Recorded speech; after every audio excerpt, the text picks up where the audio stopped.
Good morning to all, respected judges, teachers and all spectators. I am Arushi Prabhu of class 9C studying in Kendriya Vidyalaya Karwar. And today, on the day of science exhibition on the theme Science Education with the help of toys, I would like to present my model.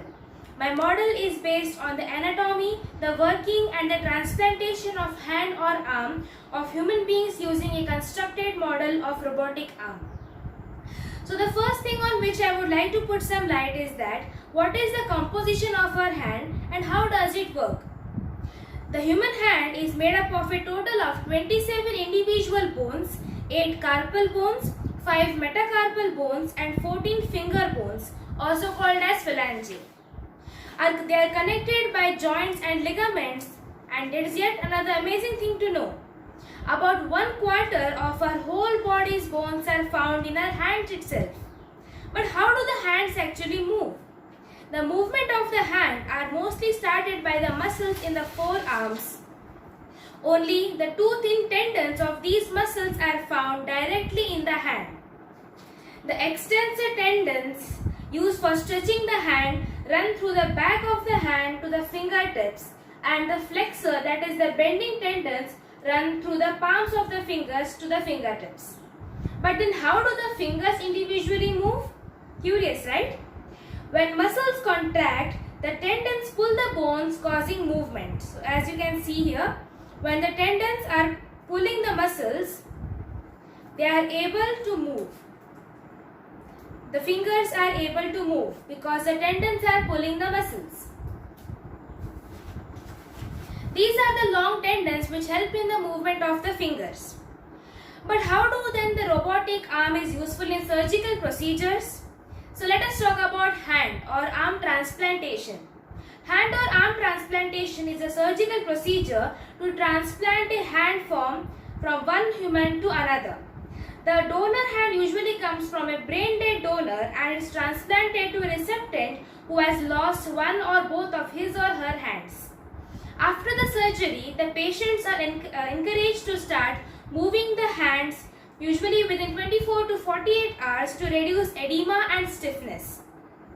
Hand transplant surgery is complex and can last up to 8 to 10 hours. It involves bone fixation, reattachment of arteries and veins, and repair of the tendons and nerves. So I would like to tell a very interesting fact. Which is the artery that runs through our hand which needs to be surgically taken out for fixing of the donor's hand? It is the radial artery which moves through the hand. But then which is the vein that moves? It is the vesicle or the cephalic veins that run through the hands. So now I would like to show the practical way how the hand moves. Suppose the pink part that I have drawn through the straws are the bones, and the thread that I have drawn between them, let us consider it as the tendons or the muscles. So when I want to move my hands, a nerve impulse is sent by the hand to my brain. My brain understands it and reads it, that what does it mean. And then through the answer, it sends another nerve impulse through my hand, through which I am able to move my hand. So I would like to show here that, for example, I want to move my hand. So when I am contracting my hands, the tendons are pulling the muscles which causes the contraction and the relaxation of the fingers. So this whole setup can be done robotically when people are not having their hands or arms due to some reasons.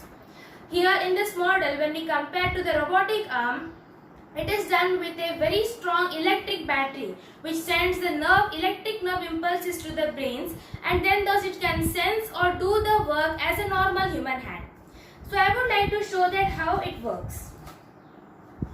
So I am putting all the threads that I have drawn into my original fingers to show that how the robotic arm actually does work.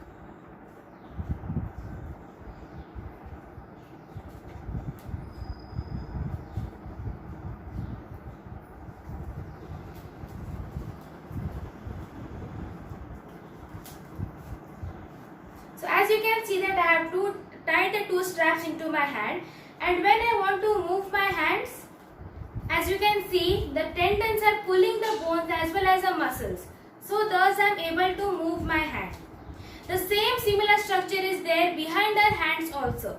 So that's why when we are contracting our hands, we are also relax our hands due to this procedure. So as you can see that I am able to contract as well as relax my hand. So as I want to conclude my presentation by saying that in the 21st century, technology is so much enhanced and developed that even people with no hands or arms can live like normal human beings. So in a way, technology is a boon. So I would like to conclude my presentation by saying that this is not the end. This is not even the beginning of the end, but it is perhaps the end of the beginning. Thank you, one and all. Here I have explained it pictorially that how the hand transplantation and the arm transplantation is surgically done. So I have the image here. Here is the receptant's hand and the donor's hand. In between those, the radial artery and the cephalic veins run.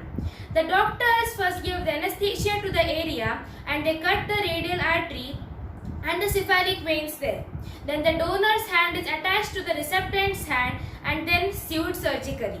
So this is the hand transplantation procedure.